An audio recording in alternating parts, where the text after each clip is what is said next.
الحمد لله نحمده ونستعينه ونستغفره ونؤمن به ونتوكل عليه ونعوذ بالله من شرور أنفسنا ومن سيئات أعمالنا من يهده الله فلا مضل له ومن يضلله فلا هادي له ونشهد أن لا إله إلا الله وحده لا شريك له ونشهد أن سيدنا ومولانا محمدا عبده ورسوله الذي أرسل بالحق بشيرا ونذيرا اللهم صل على محمد وعلى آله وأصحابه وذرياته أجمعين أما بعد قال الله تبارك وتعالى في القرآن المجيد والفرقان الحميد فأعوذ بالله من الشيطان الرجيم بسم الله الرحمن الرحيم يا أيها الذين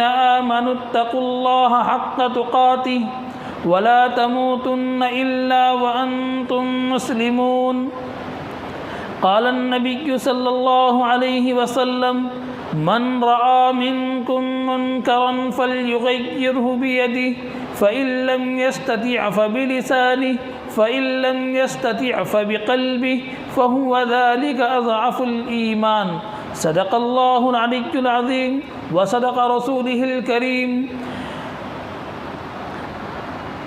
رب اشرح لي صدري ويسر لي أمري واحلل عقدة من لساني يفقه قولي رب اشرح لي صدري ويسر لي أمري واحلل عقدة من لساني يفقه قولي رب اشرح لي صدري ويسر لي أمري واحلل عقدة من لساني يفقه قولي اللهم صل على محمد وعلى آل محمد وبارك وسلم تسليما اللهم صل على محمد وعلى آل محمد وبارك وسلم تسليما اللهم صل على محمد وعلى آل محمد وبارك وسلم تسليما محترم و مکرم و معزز علماء اعظام حفاظ کرام اور نوجوانان اسلام،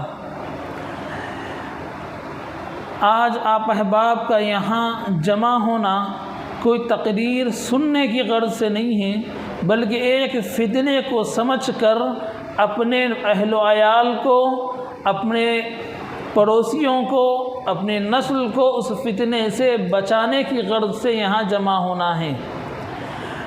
اور میں سمجھتا ہوں کہ آپ ایک نوجوان یا ایک فرد یہاں جو جمع ہوئے ہیں، وہ ایک فرد کا اگر اس بات کو، اس فتنے کو، اس چیز کو اگر سمجھ لیں تو ایک محلہ پورا اس بات کو اور اس فتنے سے آگاہ ہونے کے برابر ہے۔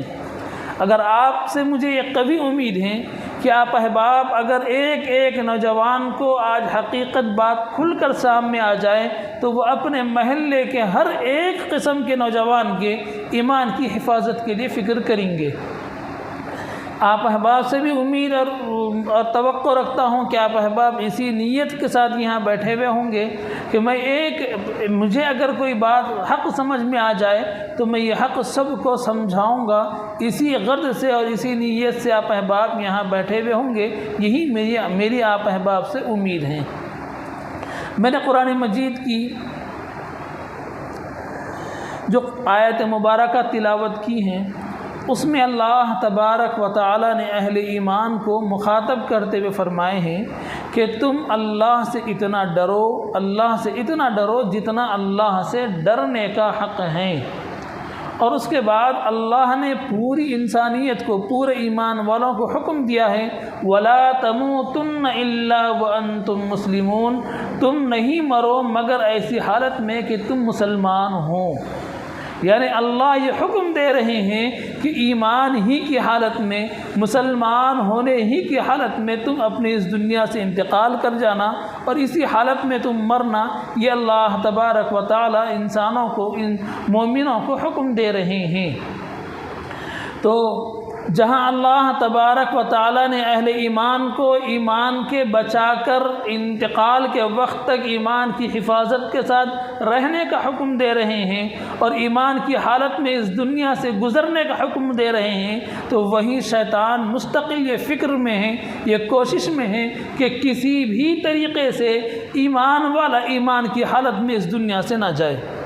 وہ یہ چاہتا ہے، شیطان مستقل یہ فکر کرتا ہے کہ کوئی بھی کلمہ گو کلمہ پڑھتے ہوئے انتقال نہ کریں، کوئی بھی مسلمان ہوتے ہوئے نہ مرے، بلکہ وہ اس حالت میں مرے کہ وہ یا تو یہودی ہوں یا وہ مشرک ہوں یا وہ عیسائی ہوں، اس ارادے اور اس غرض سے مرے۔ اس کی مستقل شیطان فکر کرتے رہتا ہے۔ اسی فکر کے لیے شیطان اللہ تبارک و تعالیٰ سے چیلنج بھی کیا ہوا ہے، اور وہ اپنے چیلنج کو پورا کرنے کے لیے مستقل فکر کر رہا ہے اور وہ باضابطہ محنت کر رہا ہے۔ تو اس محنت کے نتیجے میں شیطان نے چند انسانی شکلوں میں اپنے چیلوں کو چھوڑ دیا ہے۔ شیطان انسانی شکلوں کے اندر اپنے چند چیلوں کو، اپنے چند نوکروں کو، اپنے چند غلاموں کو چھوڑا ہے تاکہ ان کے چیلے کسی بھی طریقے سے انسانوں کے ایمان کو ختم کر سکیں، انسانوں کے ایمان کو سلب کرنے کی فکر کریں۔ انہی چیلوں کے اندر آپ احباب جانتے ہیں کہ مرزا غلام احمد قادیانی بھی تھا، جو حضور علیہ السلام کی نبوت کے ختم نبوت کا منکر تھا۔ حضور کے بعد وہ حضور کا بروزی اور ذلی نبی ہونے کا دعوے دار تھا۔ وہ حضور کے دوسرے جنم کا دعوے دار ہے مرزا غلام احمد قادیانی۔ مرزا غلام احمد قادیانی کے فتنے سے ہماری امت ابھی، ہماری قوم کو ہم مکمل طریقے سے آگاہ بھی نہیں کر سکے۔ مرزا غلام احمد قادیانی کے فتنوں سے ہم لوگوں کو مستقل بچا بھی نہیں سکے تھے کہ اسی درمیان میں صدیق دیندار کا فتنہ وجود میں آیا۔ صدیق دیندار کا فتنہ وجود میں آیا، جو صدیق دیندار کے فتنے سے ہم اپنی قوم کو بھی نہیں سمجھا سکے تھے کہ مہدوی فتنہ وجود میں آیا۔ جو محمد جون پوری کو اپنا امام مہدی مانتے ہیں اور حضور علیہ السلام کا خلیفہ تسلیم کرتے ہیں امام مہدی کو، محمد جون پوری کو، تو وہ مہدوی طبقہ وجود میں آیا۔ اس مہدوی طبقے سے ابھی ہم اپنے آپ کو مکمل، ہماری قوم کو، ہمارے مسلمانوں کو ہم مکمل آگاہ بھی نہیں کر سکے تھے کہ مستقل ایک نہیں تو ایک در پہ ایک کے بعد ایک مختلف فتنے وجود میں آتے گئے۔ انہی فتنوں میں ایک شکیل بن حنیف کا فتنہ وجود میں آیا، جو شکیل بن حنیف اپنے آپ کو حضرت عیسیٰ علیہ السلام ہونے کا دعوے دار ہے۔ وہ اپنے آپ کو حضرت عیسیٰ ہونے کا دعوے دار ہیں اور اور اپنے آپ کو مہدی ہونے کا دعوے دار ہیں۔ وہ مستقل تعویلات کرتے ہوئے اپنی ہمارے نوجوان قوم کے بچوں کو وہ مستقل گمراہ کر رہے ہیں۔ اور شکیل بن حنیف کے فتنے سے ایرے غیرے نہیں بلکہ انجینئرز، ڈاکٹرز، پڑھا لکھا طبقہ اس فتنے کا شکار ہو رہا ہے۔ اور ایسا پڑھا لکھا طبقہ جو باضابطہ دینی معلومات سے کچھ نہ کچھ واقف ہیں، دین کچھ نہ کچھ جانتا اور سمجھتا ہے، ویسا نوجوان طبقہ بھی شکیل بن حنیف کے فتنے میں اس کے زد میں آ رہا ہے۔ جیسے حال ہی میں نظام آباد کے اندر فروری کے اندر نظام آباد میں شکیل بن حنیف کا ایک مبلغ پکڑا گیا تھا جس کا نام ساجد تھا۔ اتفاق سے جب اس کو پکڑ کر اس کی تحقیق کی گئی تو پتہ چلا کہ وہ اول بسستان کامرڈی کے پاس رہنے والا تھا۔ اس کے والد صاحب کا نام حسین صاحب تھا اور مستقل وہ 10 سال سے باضابطہ الگ الگ مقامات پر رہتے ہوئے شکیل بن حنیف کو حضرت مہدی اور حضرت عیسیٰ ہونے کی لوگوں کو دعوت دے رہا تھا۔ اور اس ساجد کا کہنا یہ تھا، جو براہ راست میری اس سے جو بات ہوئی ہے اس میں ساجد کا کہنا یہ تھا کہ حضرت عیسیٰ علیہ السلام الگ سے دنیا میں آسمانوں سے اترنے والے جتنے حدیثیں ہیں وہ پورے غلط ہیں۔ حضرت عیسیٰ علیہ السلام شکیل بن حنیف کی شکل میں دوبارہ پیدا ہوئے، یہ اس کا دعویٰ تھا۔ اور حضرت جی شکیل کو وہ لوگ حضرت جی کے لقب سے پکار رہے تھے اور اس کو قرآن مجید کے جتنے آیتیں حضرت عیسیٰ کے آنے کے سلسلے میں ہمارے علماء نے اس کی تشریح کی ہے کہ اس آیت کا یہ مطلب ہے کہ حضرت عیسیٰ علیہ السلام آنے والے ہیں، اترنے والے ہیں۔ اور اسی طریقے سے قرآن مجید حضور علیہ السلام نے حضرت سیدنا عیسیٰ علیہ السلام کے آسمان سے اترنے کے جتنے احادیث بیان کیے ہیں، ان تمام احادیث کے بارے میں شکیل بن حنیف کا فالوور، شکیل بن حنیف کا پرچار کرنے والا بندہ ساجد یہ کہہ رہا تھا کہ یہ تمام حدیثوں پر یقین کرنے کی کوئی ضرورت نہیں ہے۔ گمان کر سکتے کہ وہ صحیح ہو بھی سکتے، نہیں ہو سکتے، لیکن اس پر یقین کرنے کی ضرورت نہیں ہے۔ یہ لفظ بول کر تمام احادیث کا وہ انکار کر رہا ہے۔ قرآن مجید کی کسی ایک آیت کا انکار کرنا یا کسی ایک لفظ کا انکار کرنا، نبی علیہ السلام کے اقوال میں سے کسی صحیح اور صریح لفظ کا انکار کرنا، یہ اسلام سے خارج کر دیتا ہے، اسلام سے ہمیں مرتد کر دیتا ہے۔ تو ابھی ہم اپنی قوم کو شکیل بن حنیف کے فتنے سے بھی آگاہ بھی نہیں کیے تھے کہ ایک اور فتنہ انٹرنیٹ اور فیس بک اور یوٹیوب کے چینلز کے ذریعے سے ہمارے اس ملک کے اندر، ہمارے اس علاقے کے اندر دستک دینے لگا، اور اس فتنے کا نام ہے گوہر شاہی فتنہ۔ ریاض احمد کی فوٹو لگائیے۔ گوہر شاہی فتنہ ہے۔ جو یہ گوہر شاہی کا فتنہ ہے، یہ فتنے کو سمجھنے سے پہلے اس فتنے کا ایک مبلغ ہے، اس فتنے کا جو بانی ہے اس کا نام ہے ریاض احمد۔ یہ اصل میں تو اس کے دادا پردادا کشمیری تھے، لیکن انگریزوں کے زمانے میں اس کے دادا یہاں سے نکل کر راول پنڈی کے جنگلوں میں رہنے لگے، جہاں پر ایک اس کے دادا کے نام سے ایک شہر، ایک گاؤں بسنے لگا، ڈھوک گوہر شاہ۔ اس ڈھوک گوہر شاہ میں 1941 میں 1941 میں یہ بندہ پیدا ہوا ہے۔ اس کو کوئی اس سے پہلے کہیں دیکھے آپ لوگ؟ اس کی تصویر کوئی دیکھے ہیں، کوئی جانتے ہیں اس کو؟ کوئی بھی نہیں۔ یہ بندہ 1941 میں راہل پنڈی، جو شعیب اختر فاسٹ بالر پاکستان کا، اس کے علاقے کا، اس کے ضلع کا رہنے والا ہے، ڈھوک گوہر شاہ میں پیدا ہوا، اور اسی گاؤں کے اندر 8ویں جماعت تک وہ پرائیویٹ اسکول، گورنمنٹ اسکول، سرکاری اسکول میں پڑھا۔ اس کے بعد تعلیم ختم کر کے پرائیویٹ کے اندر انہیں میٹرک پاس کیا، یعنی اوپن سے سمجھیے کہ انہیں انٹر 10 کلاس اور پھر فرسٹ ایئر سیکنڈ ایئر انہیں وہاں لکھ لیا، میٹرک تک وہ پڑھا ہے، 12ویں تک۔ اس کے بعد ویلڈنگ کا کام شروع کیا، ویلڈنگ کا کام کرتے رہا، اس میں بھی سکسیس نہیں ہوا، تو پھر میکینک بنا، میکینک بننے میں بھی سکسیس نہیں ہوا، تو اب اس کو صدری، انہیں بقول اس ہی کہ روحانی سفر ایک کتاب یہ بندہ لکھا ہے، اس کتاب کے اندر اس نے لکھا ہے کہ 18 سال کی عمر میں ان کو خیال آیا کہ میں اس طریقے سے دنیا میں کامیاب نہیں ہو سکتا ہوں، مجھے پیر مرشد کو، اچھے روحانی پیر اور مرشد کو پکڑ کر اپنے آپ کی اصلاح کرنے کی فکر لگی، تو اب یہ پیر و مرشد کو ڈھونڈتے ہوئے درگاہوں کی چکریں کاٹنے لگا۔ کس کی چکریں؟ درگاہوں کی چکریں کاٹنے لگا، خانقاہوں کو پھرنے لگا، اس کے بعد جنگلوں میں رہنے لگا۔ کہاں رہنے لگا؟ جنگلوں میں رہنے لگا۔ روحانی سفر اس کی کتاب ہے، اس میں صفحہ نمبر 4 پر لکھا ہے بیچارہ، تیسری اور 3، 4، 5، 6 ان سطروں میں یہ جملے لکھا ہوئے ہیں اس کے صفحہ نمبر 4 روحانی سفر میں، کہ میں روحانیت کے اور اللہ کی قربت کی فکر میں ٹھوکریں کھا رہا تھا کہ میرے ساتھ ایک گدھا چلنے لگا، وہ مجھے گھور کے دیکھنے لگا اور ہنسنے لگا، اور ہنستے ہوئے ہم کو وہ گدھا ہنس رہا تو وہ تعجب کرنے لگا، گھور رہا تعجب کرنے لگے، اور جہاں ریاض احمد صاحب چلنے لگے اس کے پیچھے گدھا چلنے لگا، اور اس کے بعد گدھا ان سے ہم کلام ہوا، بات کرنے لگا۔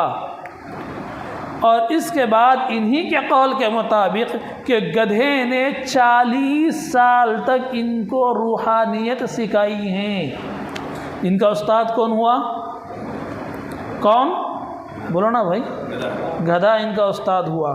اچھا، ایک عجیب بات آپ کو معلوم ہے، دجال کی سواری کیا ہے؟ دجال قیامت کے قریب آنے والا ہے، باہر نکلنے والا ہے، تو انہیں دنیا کا سفر کریں گا تو کس پہ بیٹھ کے؟ گدھے پہ بیٹھ کے کریں گا۔ تو دجال کا چیلے کی سواری بھی گدھا ہی چیلے کو، ان کا استاد بھی گدھا اور اس کی سواری بھی گدھا۔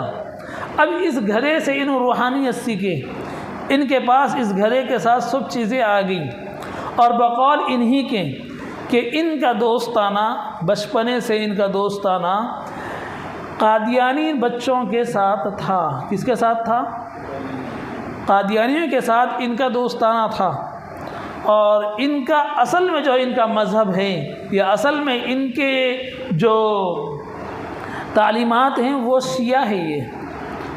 یہ اصل میں شیعہ خاندان سے تعلق رکھتے ہیں، شیعہ ہے، مغل ہیں یہ، اور شیعہ ہے، اور شیعت کے ساتھ ساتھ ان پر قادیانیوں کا بھی تھوڑا سا اثر ہوا، چونکہ دوستانہ ان کے ساتھ تھا۔ تو انہوں کیا کریں، ان پر جب گدھے سے ان کو تعلیمات حاصل ہو گئی تو اب ان کو فکر لگی کہ کوئی ایسا نیا طریقہ اختیار کرے کہ جس میں قادیانیت بھی صحیح ثابت ہو جائے، شیعت بھی صحیح ثابت ہو جائے، اور ہم نیا ایک مذہب بھی قائم کر لیں تاکہ لوگوں کو ہم الو بنا سکیں۔ تو اس کے لیے 1980 میں انہوں ایک تنظیم بنوائے، ایک ٹرسٹ بنوائے پاکستان کے اندر، اس کا نام تھا انجمن سرفروشان اسلام۔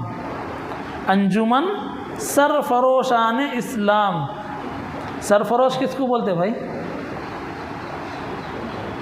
کتاب فروش کس کو بولتے؟ پھل فروش بھی بولتے، پھل بیچنے والا۔ اب یہ ہے اسلام بیچنے والے ہیں، ان کے انجمن کا نام یہ سرفروشان اسلام۔ اب ان کی اس انجمن کو قائم کر کے اب انہوں مختلف کتابیں لکھتے گئے ہیں۔ ان کتابوں میں انہوں نے جتنے باتیں لکھے ہیں، ان تمام باتوں کو دیکھ کر پاکستان کے علماء نے 1985 کے اندر ان کے اوپر وہاں کی ان کے کورٹوں میں، وہاں کی عدالتوں میں اسلام کی توہین کے خلاف مقدمہ دائر کیا گیا، اور ان پر کفر کا فتویٰ جاری کیا گیا پڑوس ملک کے تمام علماء اور تمام مکاتب فکر کی جانب سے۔ جتنے مکاتب فکر وہاں تھے ان تمام کی جانب سے 1985 میں ان کے کفر و کافر ہونے کا فتویٰ جاری کر دیا گیا تھا۔ اب وہاں سے نکل کے انہوں انگلینڈ چلے گئے، لندن بھاگ گئے۔ اب وہاں جانے کے بعد 2001 میں 25 نومبر 2001 میں ان کی موت ہو گئی، اور موت ہوئی نیمونیا بخار میں مبتلا ہوتے، نیمونیا کی بیماری میں مبتلا ہو کے انہوں مر گئے۔ ان کے مرنے کے بعد ان کے اندر دو گروپ بنے، جیسے کہ 60 سال کی عمر میں 25 نومبر 2001 میں 60 سال کی عمر میں ان کا انتقال ہوا، اور نیمونیا بخار میں ان کا انتقال ہوا۔ اب اس کے بعد ان کو وہاں سے ان کی ڈیڈ باڈی، ان جہاں مرے ہیں وہاں سے ان کی ڈیڈ باڈی لے کر سیدھے پاکستان لے کر آئے گی، اور پاکستان لانے کے بعد، اور تھوڑا اوپر ہے دیکھو ان کی مزار کا تک چھوڑ دو۔ بہرحال پاکستان میں ان کو گاڑا گیا۔ پاکستان میں جہاں ان کو گاڑے، جہاں ان کی قبر بنائی گئی ہے، وہاں پر ان کی قبر جہاں بنائی گئی ہے وہاں پر گوھر شاہی 25 نومبر 2001 کو مانچسٹر میں نومونیا کی وجہ سے انتقال کر گئے، اور گوھر شاہی کی میت پاکستان لائی گئی، اور انجمن سرفروشان اسلام کے بین الاقوامی مرکز روحانی کوٹری شریف میں مدفون کی گئی۔ یعنی یہ ان کا جو مرکز تھا کوٹری، وہاں پر ان کو گاڑا گیا، جہاں اب گوھر شاہی کا مزار ابھی بھی واقع ہیں۔ اور تاہم گوھر شاہی کے تمام مرید گوھر شاہی کے انتقال کو، گوھر شاہی کی موت تسلیم نہیں کرتے۔ انہوں مر گئے، ان کے مرنے کے بعد ان کو گاڑ بھی دیے، گاڑ دینے کے باوجود بھی ان کے مر گئے بول کے یہ لوگ مانتے نہیں۔ کیوں نہیں مانتے؟ اس لیے کہ اس پر یقین رکھتے ہیں کہ گوہر شاہی جسم سمیت روح پوش ہو گئے، یعنی حضرت عیسیٰ علیہ السلام کی طرح گوہر شاہی بھی اپنا جسم چھوڑ کر غیبت صغریٰ میں چلے گئے، اور قیامت سے پہلے حضرت عیسیٰ علیہ السلام کے ساتھ گوہر شاہی دوبارہ آئیں گے۔ یہ ان کا عقیدہ ہے۔ کیونکہ میں آپ کو اسی لیے روایتی انداز میں گوہر شاہی کا عرس بھی نہیں بنایا جاتا، اور گوہر شاہی کے بیوہ بچے اب بھی گوٹری میں مقیم ہیں، اسی مقام پر جہاں ان کی قبر ہے، ان کے بچے آج بھی ہیں۔ اور ان کے مرنے کے بعد میں ان میں دو گروپ بنے، ایک گروپ سرفروشان اسلام ہی کے نام سے ہیں جو ان کے بیٹے ان کے وارثین چلا رہے ہیں۔ اس کے بعد ان کا ایک چیلا نکلا یونس احمد گوہر شاہی۔ یونس احمد اور گوہر شاہی یہ ہے اس کا چیلا۔ اس کو دیکھے کوئی، اس کو کہاں دیکھیں؟ کہاں؟ فیس بک پر اس کو دیکھتے ہیں جی۔ اب یہ جو بندہ فیس بک پر ہے، الرا ٹی وی چلاتا، الرا ٹی وی، یہ بندہ ہے دیکھیے گوہر شاہی کا چیلا ہے، یونس احمد گوہر شاہی۔ یہ بھی اس وقت یہ جو آپ دیکھ رہے ہیں، یہ سرفروشان اسلام، انجمن سرفروشان اسلام کا لوگو ہے، یہ ان کا گرو ریاض احمد گوہر شاہی بنوایا تھا۔ یہ وہ اسی کا لگا کر لوگوں کو الو بناتا ہے کہ دل کے اندر ہم ایسی محنت کرتے ہیں کہ اللہ بیٹھ جائے، ان کا یہ نعرہ ہے، اور اسی نعرے کے ذریعے سے وہ سب کو پریشان کرتے ہیں۔ لوگ اسی دل کو دیکھ کر ان کے مغالطے میں پھنس کر پریشان ہوتے ہیں۔ اور ان کا چیلا جو یونس احمد گوہر شاہی ہے، یہ جو الٹرا ٹی وی،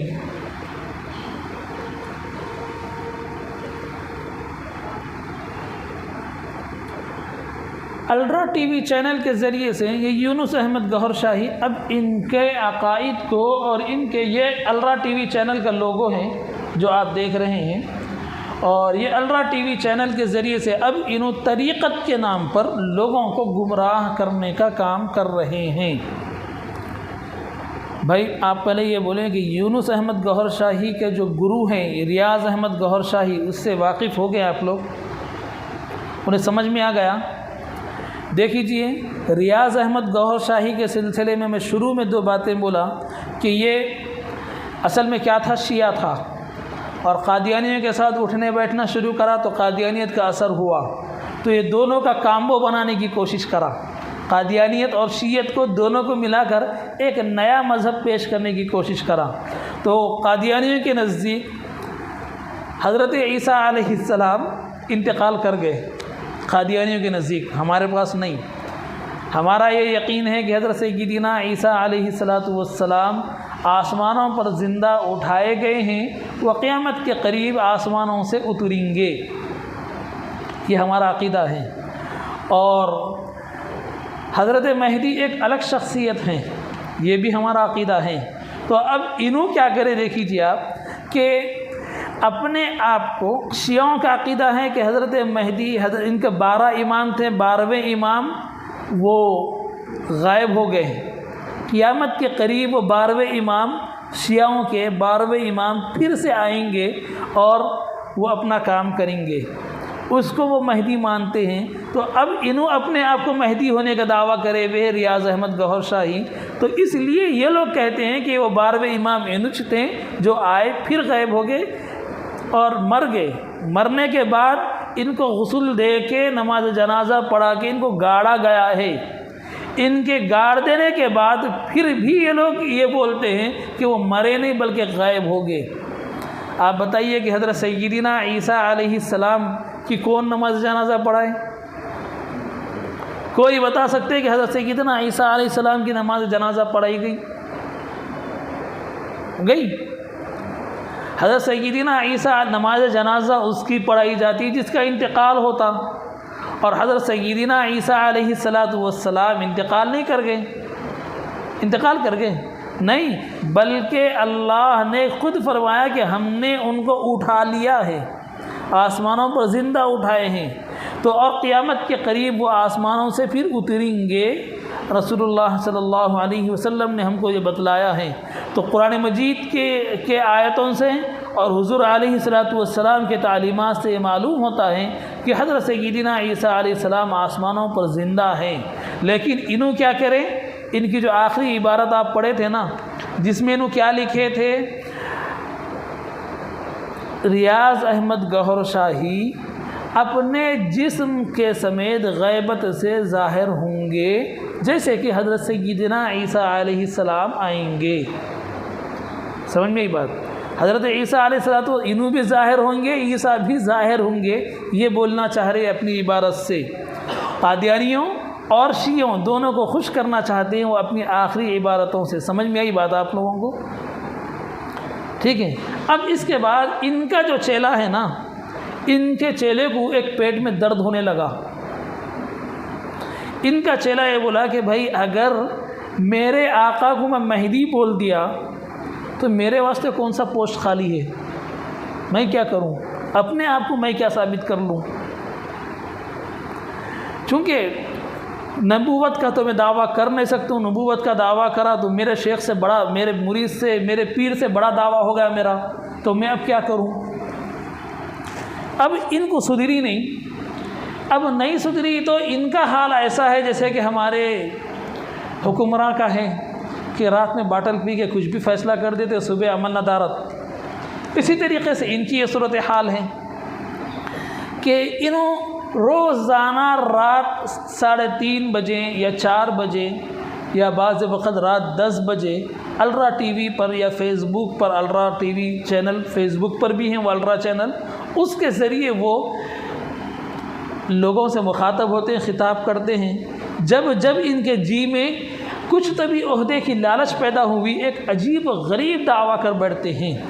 ان کے دعووں میں ایک دعویٰ یہ ہے، چونکہ انہوں اپنے آپ کو یہ بتلانا چاہ رہے کہ ان کے لیے کوئی پوسٹ باقی نہیں تھا، تو اپنے لیے ایک نیا پوسٹ نکالنے کے لیے انہوں اپنے آقا کے بارے میں اور اپنے گروہ کے بارے میں یہ کہنے لگے ہیں کہ وہ ہمارے جو گروہ ہیں نا، رب الارباب کیسے،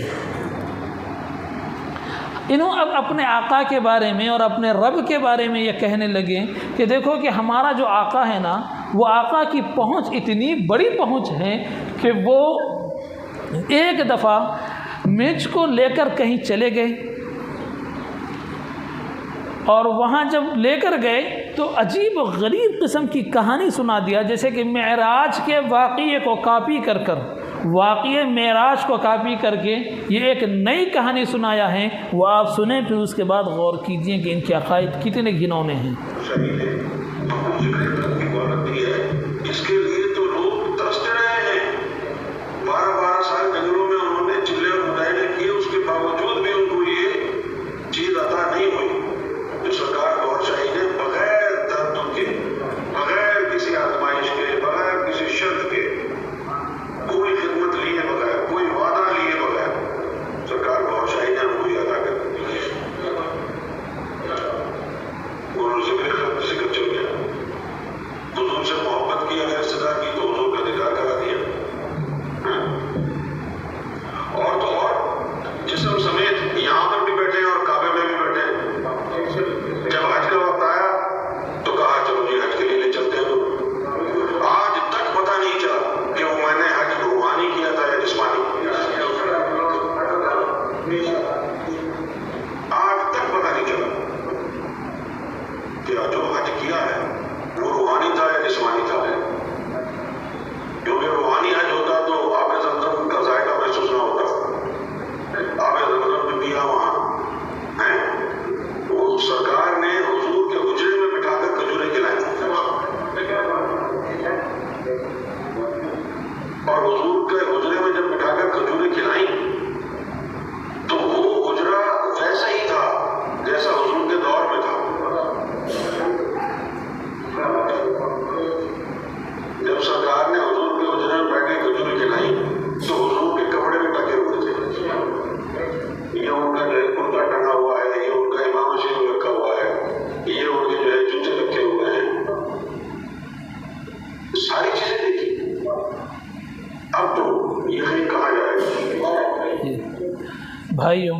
میرے ساتھیوں تھوڑا سا غور کیجئے کہ انہیں اور اس کا منہ اور مسور کی دال، اس کی حیثیت دیکھیں آپ، دعویٰ دیکھیں کیا کر رہا ہے۔ حضور علیہ السلام کے حجرے میں انہوں جسم کے ساتھ پہنچ گئے اور ان کے سرکار بھی ساتھ تھے، یعنی گوہر شاہی بھی ساتھ تھے، ریاض احمد گوہر شاہی اور یونس احمد گوہر شاہی نبی علیہ السلام کے کمرے میں پہنچے، اور وہاں کمرے میں پہنچنے کے بعد خواب میں نہیں، چلو بھی خواب بولے تو چل جاتا تھا، حقیقت بتا رہے ہیں، حقیقت میں پہنچے ہیں، اور جب وہاں پہنچے تو یہ دیکھنے لگے کہ حضور علیہ السلام کا حجرہ ویسا ہی تھا جیسا رہتا تھا، وہاں کرتا ٹنگ رہا تھا، کرتا اللہ کے نبی کریم صلی اللہ علیہ وسلم کرتا لٹکائے تھے، اور پھر یوں کہنے لگے کہ امامہ ادھر رکھا ہوا تھا اور جوتے رکھے ہوئے تھے۔ میرے بھائیوں تھوڑا سا غور کیجئے، بات کو تھوڑا سا سمجھیے کہ کوئی حدیث کا ایسا نسخہ ہمیں پیش کیجئے یا کوئی حدیث ہمیں اسی سامنے لائیے جس میں یہ بتلایا گیا کہ حضور علیہ السلام کرتا پہنتے تھے، یا حضور علیہ السلام کرتا لٹکاتے تھے، لٹکائے تو کہاں لٹکاتے تھے؟ پڑھیں مولانا کہ یہاں۔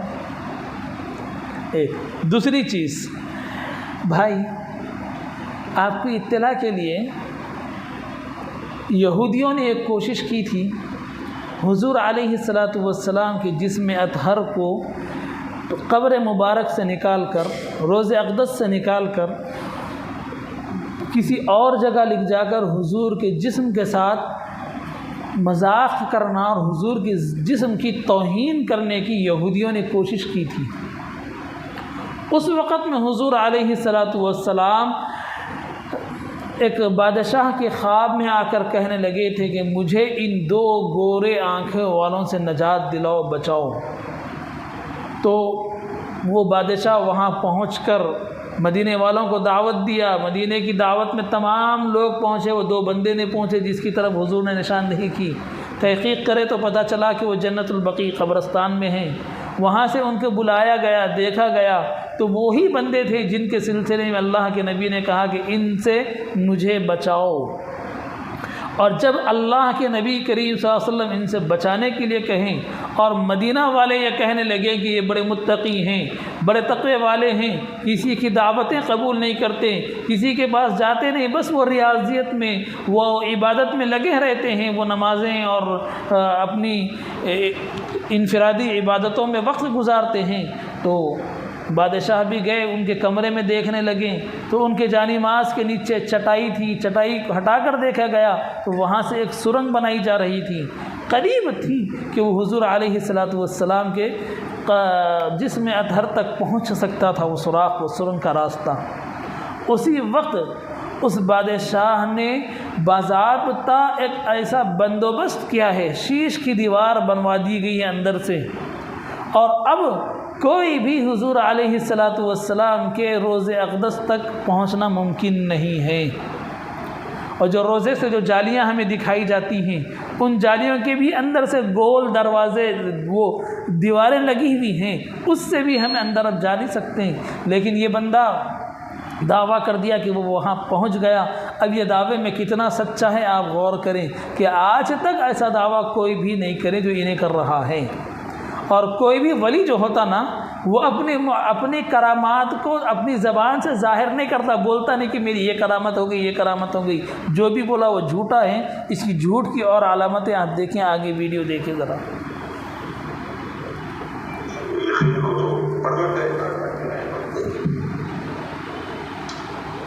بڑے صوفیوں کی باتیں سنی، بڑے صوفیوں کی کراماتیں سنی، لیکن ایسا تو نہیں سنا۔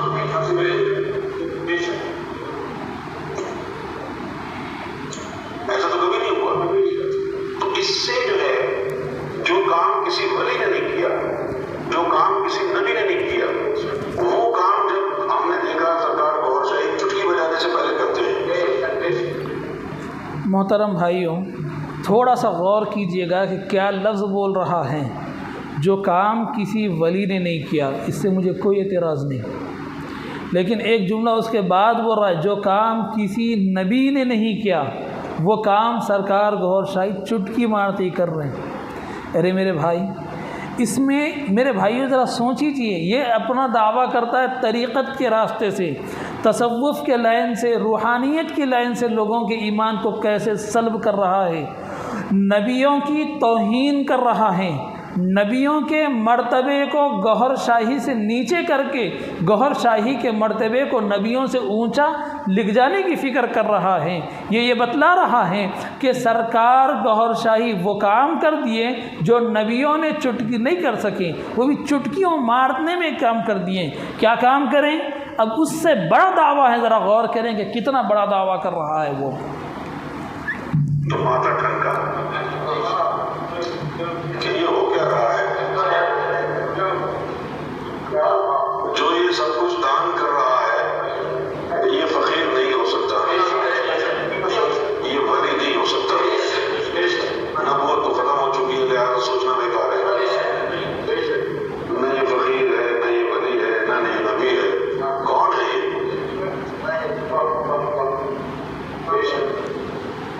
اس کے بعد جب سیدنا گوہر شاہی نے ذرا دیکھیے، ایک سوال کر کے انہیں خاموش چھوڑ دیا ہے، شک میں لا لیا ہم کو۔ کیا سوال کرا؟ کہ نہ یہ نبی ہیں نہ ولی ہیں، نبوت ختم ہو گئی، نبی تو نہیں بن سکتے، اب ولی تو بھی نہیں ہو سکتے ہیں، فقیر بھی نہیں ہو سکتے ہیں، تو اب ہو کیا سکتے ہیں؟ تو اب وہ ہو کیا سکتے ہیں وہ سمجھا رہا ہے کہ یہ اللہ رب ہے، یہ سمجھا رہا ہے۔ کیسے سمجھا رہا؟ اس کے لیے باضابطہ ایک کہانی بنایا، ایک واقعہ معراج کو توڑ موڑ کر، واقعہ معراج کا جنازہ نکال دیا پورا، انہیں توڑ موڑ کر ایک نیا طریقے سے معراج کا واقعہ یہ اپنی سلسلے میں ایک بات کہہ رہا ہے۔ ذرا غور سے سنیجیے اب آپ پکڑ کے عرش الہی میں بٹھایا اور وہ منظر دیکھا۔ دیکھو، لعنت اللہ علی الکاذبین، کذب کرنے والوں پر اللہ کی لعنت ہو۔ جو بھی کہہ رہا ہوں وہ کہہ رہا ہوں جو دیکھا ہے۔ لعنت اللہ علی الکاذبین، جو دیکھا ہے وہ کہہ رہا ہوں۔ کیا دیکھا؟ عرش پر لے گئے سرکار گوہر شاہی، اور پھر سامنے سے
محترم آپ ذرا غور کیجئے، اب تھوڑا سا یہاں سوچیجئے، کیا طریقت میں تصوف کے اندر کوئی رب سے بھی آگے بڑھ سکتا ہے کیا؟ طریقت اور تصوف میں کوئی رب سے بھی آگے بڑھ سکتا ہے کیا؟ اچھا، رب کسے کہتے ہیں معلوم آپ کو؟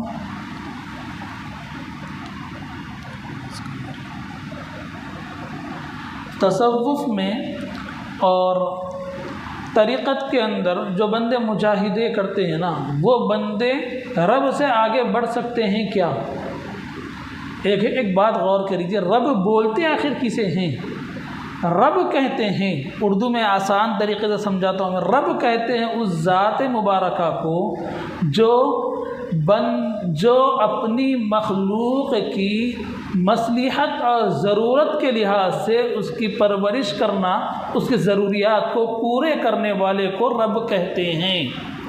رب اسے کہتے ہیں جو ضرورت اور مصلحت کے پیش نظر اپنی مخلوق کی پرورش کرنے کو رب کہتے ہیں۔ سمجھ میں یہ بات؟ ضرورت، چھوٹا بچہ ہے دودھ پینے کا، چھوٹا ہے، 3 دن کا بچہ ہے، اب 3 دن کے بچے کو بھوک لگ رہی ہے تو اس کے بھوک کی مٹانے کا طریقہ کار کیا ہے؟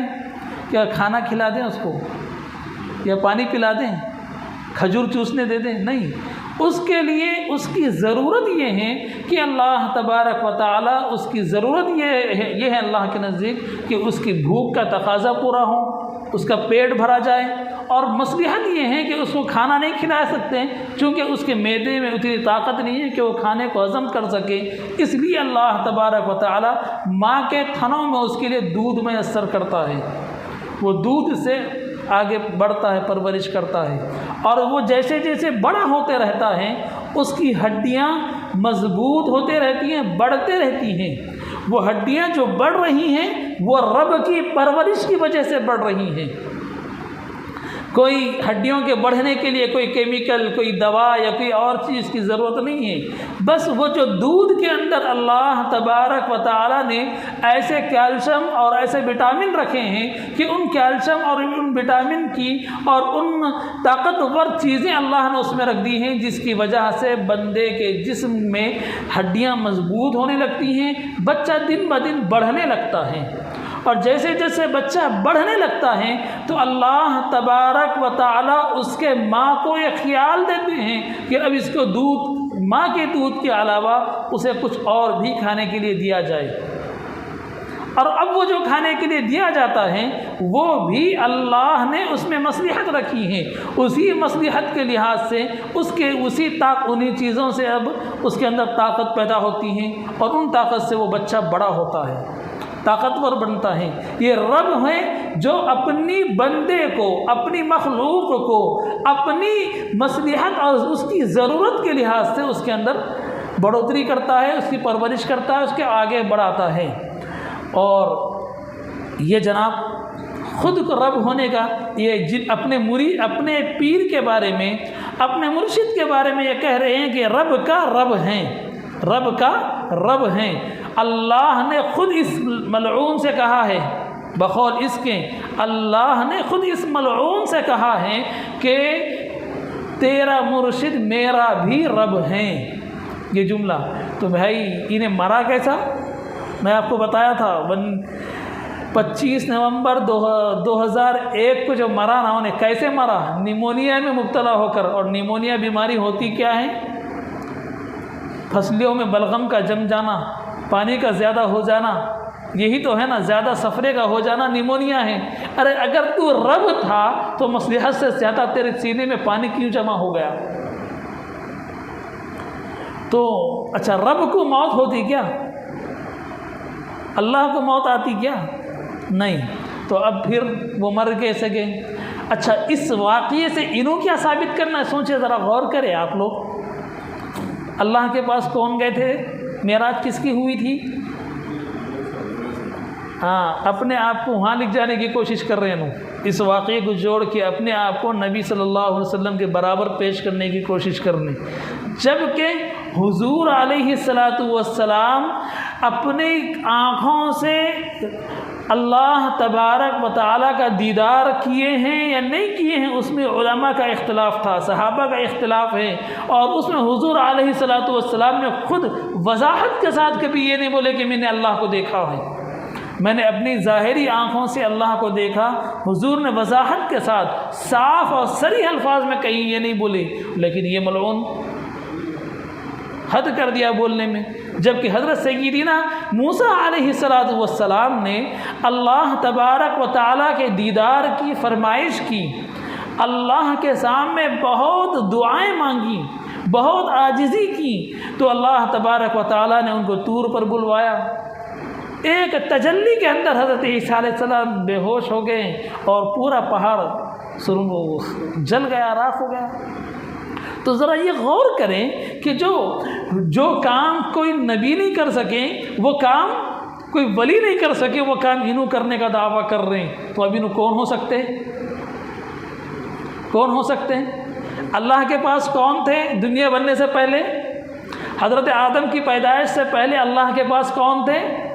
شیطان بہت قریب تھا، عرش کو بھی دیکھا تھا، فرش کو بھی دیکھا آخر میں انہیں، تو کہیں وہ شکل وہ اس تو نہیں ہے، وہ شیطان اس تو نہیں ہے جو عرش کا دیکھنے کا دعویٰ کر رہی۔ تو اب میرے بھائیوں آپ ذرا غور کیجئے، جو اللہ کے نبی کی اور نبیوں کی توہین کر رہے ہیں، اور جو اللہ کی توہین کر رہا ہے، کیا وہ ولی بن سکتا؟ وہ لوگوں کو ہدایت کی طرف بلا سکتا؟ لوگوں کو ہدایت دے سکتا؟ ایک بات، ایک عقیدہ ذہن میں رکھ لیجئے صاف طریقے سے، ایک عقیدہ ہے جو ہمارا اپنا گڑھا ہوا بھی نہیں ہے، ہمارے نبی حضرت محمد صلی اللہ علیہ وسلم نے فرمایا ہے، اور ہمارے نبی جو بولتے ہیں وہ یقیناً سچ ہوتا ہے، اس میں کسی قسم کی کوئی غلط ہونے کی کوئی گنجائش باقی نہیں رہتی۔ وہ روایت ہیں عن عبید بن عمیر رضی اللہ عنہما ان رسول اللہ صلی اللہ علیہ وسلم قال فی حجۃ الوداع الا ان اولیاء اللہ المصلون من یقیم الصلاة الخمس التي كتب عليه ويصوم رمضان ويحتسب صومه يرى أنه عليه حق ويعطي زكاة ماله يحتسبها ويجتنب الكبائر التي نهى الله عنها۔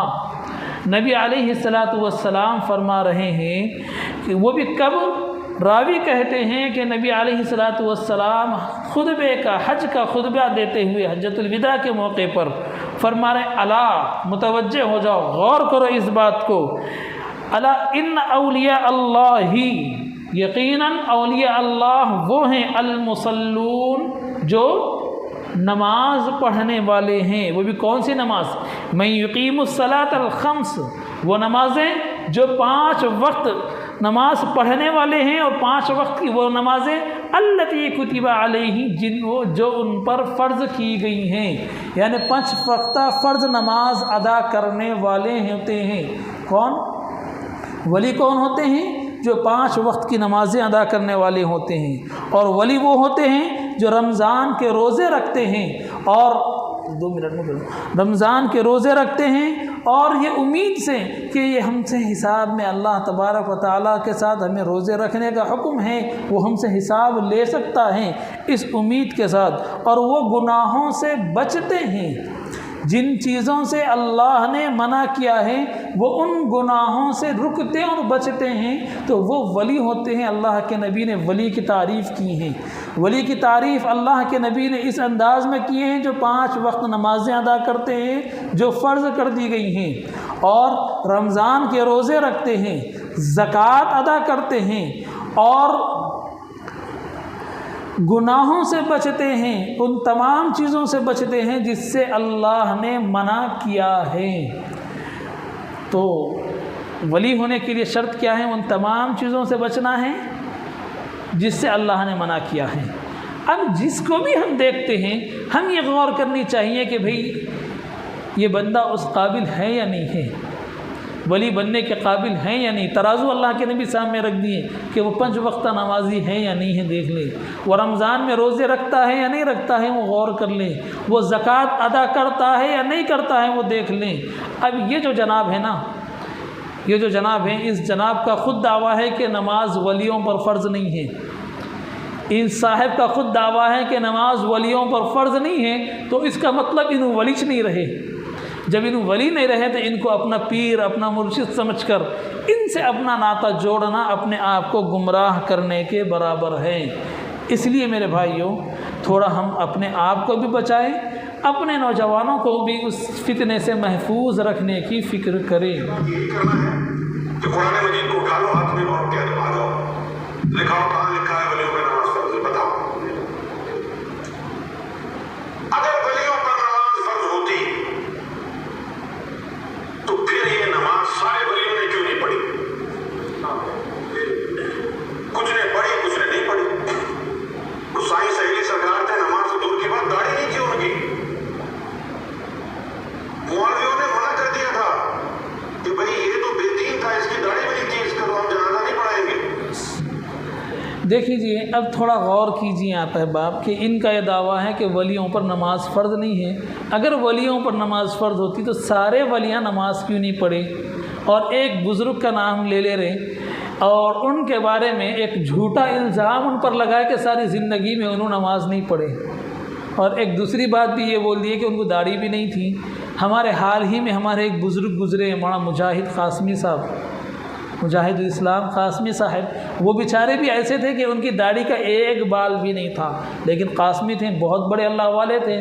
پیدائشی طور پر ان کو داڑھی نہیں آئی تو کون کیا کر سکتا ہے؟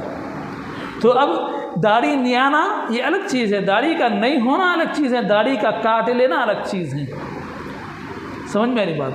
تو داڑھی نہیں تھی اور اوپر سے علماء پر الزام لگا دیے کہ علماء نے ان کی نماز جنازہ پڑھنے کے لیے تیار نہیں تھے. میں پوچھتا ہوں ان سے کہ کون سے علماء ہیں جو نماز پڑھنے تیار نہیں تھے؟ ان کے نام پیش کرو. ایک دوسری چیز، انہوں نے ایک سوال نوجوانوں کے دل میں سوال پیدا کر دیا، شک پیدا کر دیا کہ قرآن میں کہاں ہے کہ کسی ولی پر نماز پڑھنا فرض ہے. میں پوچھتا ہوں کہ قرآن میں کہاں ہے کہ کسی ولی پر نماز پڑھنا فرض نہیں ہے بول کر؟ قرآن میں کہاں ہے کہ کسی ولی پر نماز پڑھنا فرض نہیں ہے بول کر قرآن میں کہاں ہے؟ ارے میرے بھائی، اللہ تبارک و تعالیٰ نے متقیوں کا تذکرہ کیا، تقوی والوں کا. تو ان تقوی والوں کا تذکرہ کرتے ہوئے اللہ نے فرمایا وہ مصلون، وہ نماز پڑھنے والے ہوتے ہیں. اللہ کے نبی نے تقوی والوں کے سلسلے میں اولیاء اللہ کے بارے میں تعارف کرتے ہوئے فرمایا کہ وہ نماز پڑھنے والے ہوتے ہیں. تو اللہ اور اللہ کے رسول قرآن میں خود متقیوں کا تذکرہ ہے کہ وہ نماز پڑھنے والے ہیں، اور متقیوں ہی کو اولیاء اللہ کہتے ہیں. اور یہ لوگوں کو گمراہ کرنے کی کوشش کر رہا ہے. اس لیے میرے نوجوان بھائیوں، میرے نوجوان دوستوں، آپ احباب سے میری مؤدبانہ گزارش ہے کہ ایک ایک فرد اپنے محلے کے ایک ایک نوجوان کو پکڑ کر اس کے گمراہ ہونے کے بارے میں بتلائیں. چونکہ مجھے بڑی پختی اطلاع ہے، بڑی یقینی اطلاعات میرے پاس پہنچی ہوئی ہیں کہ کاماریڈی کے اندر اول بس اسٹانڈ ہی کے علاقے میں جہاں ساجد شکیل بن حنیف کا ایجنٹ پکڑا گیا تھا، آج اسی علاقے کے اندر اس کے ایجنٹس بھی کام کر رہے ہیں. اور وہ ایمان خراب کرنے کی یہاں پر محنت کی جا رہی ہے. تو آپ حضور علیہ السلام سے واقعی محبت رکھتے ہیں، نبی سے واقعی محبت ہیں، اور نبی کے دین کو واقعی محفوظ رکھنا چاہتے ہیں، تو آپ کی یہ ذمہ داری ہے کہ آپ اپنے علاقے کے اندر اللہ کے نبی کا غدار اور اللہ کی توہین کرنے والے فرد کے مذہب کو، اس کے عقائد کو ہمارے اس علاقے کے اندر پھیلنے سے بچائے اور اس سے روکیں. اس کے لیے آپ ایک ایک نوجوان سے میری گزارش ہے کہ آپ محلے میں اپنے علاقوں میں اپنے دوستوں کے اندر اس کے سلسلے میں معلومات کریں. جو بندہ فیس بک پر یا یوٹیوب چینل پر اس کا بیان سن رہا ہے، اس بندے کو پکڑ کر اپنے مسجد کے امام سے ملوائیں، اس کے عقائد سے واقف کروائیں. اگر ایسا نہیں کریں گے تو یقین رکھیے گا کہ ہمارے پورے علاقے کے اندر یہ لوگ غالب آ جائیں گے اور ہمارا ایمان سلب ہو سکتا، ختم ہو سکتا، ہمارے بچے مرتد ہو سکتے ہیں۔ اس لیے میرے بھائیوں، ارتداد سے بچانے کے لیے اس فتنے کو روکنے کی ہم سب کوشش کریں۔ امید ہے کہ آپ احباب یہاں سے اٹھ کر یہ طے کر لیں گے کہ جو بھی بندہ اس فیس بک پر اس کو فالو کر رہا ہے اس کو روکنے کی کوشش کریں گے نا بھائی؟ اللہ تبارک و تعالی ہمارے سننے اور سمجھنے کی کوششوں کو قبول فرمائیں۔ اللہ تبارک و تعالی ہمارے اور ہماری نسلوں کی ایمان کی حفاظت فرمائیں۔ آمین یا رب العالمین۔ آخر دعوانا